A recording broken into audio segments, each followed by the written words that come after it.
Hello दोस्तों, स्वागत है आपका विचार विधिका चैनल पे। आज हम गद्य की अन्य विधा का सबसे महत्वपूर्ण टॉपिक पढ़ने जा रहे हैं, रेखा चित्र। ये इंपॉर्टेंट है क्योंकि यहाँ से प्रश्न पूछा जाता है। अभी हम कर रहे हैं टीजीटी पीजीटी की तैयारी, तो महत्वपूर्ण टॉपिक को हम जल्दी कवर करेंगे और इसी वीडियो में ये सारी की सारी चीजें आपको याद हो जाएंगी। तो यहाँ पर आपको पहला नाम दिखा है प्रकाश चंद्र गुप्त। तो प्रकाश चंद्र गुप्त के जो रेखा चित्र है वो है, पहला है रेखा चित्र। तो रेखा चित्र नाम से ही इन्होंने क्या लिखा है, रेखा चित्र लिखा है, याद रहेगा। और इनका है मिट्टी के पुतले। क्या है, मिट्टी के पुतले, याद रहेगा आपको। ये है इनका मिट्टी के पुतले। याद कैसे रखना है, रेखा चित्र क्या हुआ, मिट्टी के पुतले प्रकाश में आ गए। किसमें आ गए, प्रकाश में आ गए। अब हम समझते हैं कि रेखा चित्र का मतलब क्या होता है।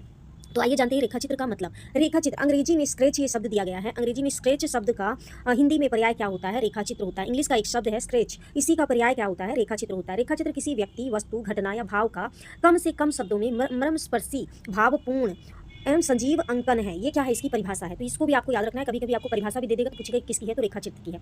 अब चलते हैं उन रेखा चित्र को याद करते हैं जो महत्वपूर्ण है और बार बार पूछे जाते हैं। उनमें सबसे पहले नाम आ रहा है श्री राम वर्मा का। किसका है, श्री राम वर्मा का। अब श्री राम बोलती प्रतिमा और कबूतर, मैंने इसको कैसे याद किया था, श्री राम की बोलती प्रतिमा पर कबूतर बैठा है, याद रहेगा आपको। अगला देखिए, राम वृक्ष बेनीपुरी। क्या है, राम वृक्ष बेनीपुरी जी का है लाल तारा, लाल तारा। उसके बाद क्या है, माटी की मूर्तें। क्या है, माटी की मूर्तें, गेहूं और गुलाब, मील के पत्थर। क्या है, मील के पत्थर। उसके ये सारे कैसे याद करेंगे, राम वृक्ष बेनीपुरी जी। कैसे, वृक्ष पे क्या है, लाल तारा दिखाई दे रहा है, उसी लाल तारे पे क्या है, मिट्टी की मूर्तियां हैं, गेहूं और गुलाब, मील के पत्थर। अब वो माटी की मूर्ति कैसी हो गई है, गेहूं और गुलाब की तरह मील के पत्थर हो गए हैं, तो याद रहेगा।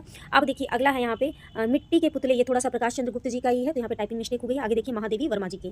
तो महादेवी वर्मा जी का है अतीत के चलचित्र, याद रहेगा, अतीत के चलचित्र। अतीत में खो गई है कौन, महादेवी वर्मा जी, ठीक है। उसके बाद स्मृति की रेखाएं, अतीत के चलचित्र, स्मृति की रेखाएं, समारिका, यहाँ पे आधा है समारिका, याद रखना है आपको। उसके बाद मेरा परिवार, इनका महत्वपूर्ण है। मेरा परिवार में इन्होंने सभी जानवरों को लिया है, जैसे इनका एक मोर था नीलकंठ करके, उसके बाद इनका एक गिल्लू था, ये सभी को इन्होंने मेरे परिवार में लिया है। अब देवेंद्र सत्यार्थी, कैसे याद करेंगे, देव जो है, देवों के सामने तो रेखाएं भी बोल उठती हैं, ठीक है। देवेंद्र सत्यार्थी, रेखाएं बोल उठी, देवों के सामने रेखाओं ने सत्य बोल दिया, याद रहेगा। सत्यवती मलिक। अब सत्यवती मलिक का कैसे याद रखेंगे, जो सत्य चीज होती है वो कभी अमिट नहीं होती, वो मिटती नहीं है, तो याद हो जाएगा। बनारसी दास चतुर्वेदी जी का रेखा चित्र और सेतु बंद, ये दोनों इंपॉर्टेंट है, रेखा चित्र और सेतु बंद। इससे पहले हमने रेखा चित्र एक और पढ़ा था, किसका था, प्रकाश चंद्र गुप्त जी ने भी रेखा चित्र लिखा है और बनारसी दास चतुर्वेदी जी ने भी लिखा है।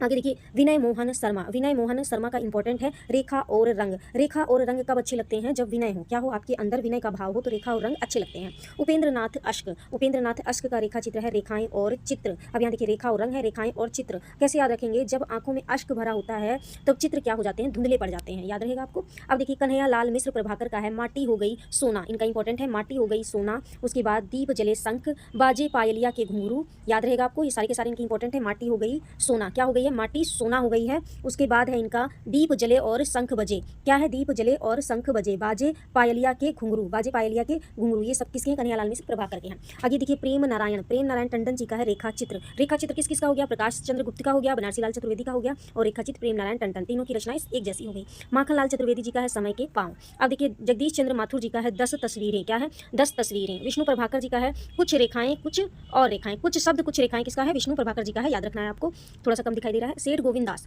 अब सेठ गोविंद दास का क्या है, चेहरे जाने पहचाने। क्या है, अब जो सेठ लोग होते हैं, जो सेठ होते हैं वो क्या करते हैं, वो कभी किसी का चेहरा नहीं भूलते। सेठ मतलब बनिया लोग, ठीक है, याद रहेगा आपको, किसी का चेहरा नहीं भूलते हैं, चेहरे जाने पहचाने रहते हैं, ठीक है। अब नगेंद्र जी का है चेतना का बिंब। चेतना के बिंब, बिंब याद रखना है आपको, चेतना के बिंब है नगेंद्र का।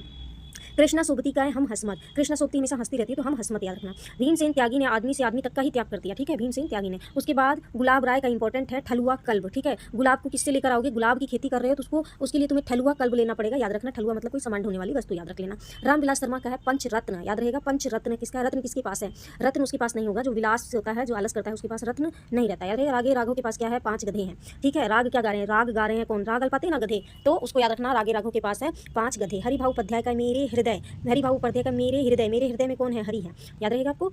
और एक है स्वयं प्रकाश। जब आपके अंदर स्वयं का प्रकाश होगा तो आपका सफर क्या हो जाएगा, बहुत अच्छा हो जाएगा। तो हम सफर नामा क्या है, स्वयं के प्रकाश से हम सफर, आपको अच्छा मिलेगा। तो याद हो जाएगी सारी चीजें। वीडियो कैसा लगा कमेंट करके जरूर बताएं। राधे राधे सभी को।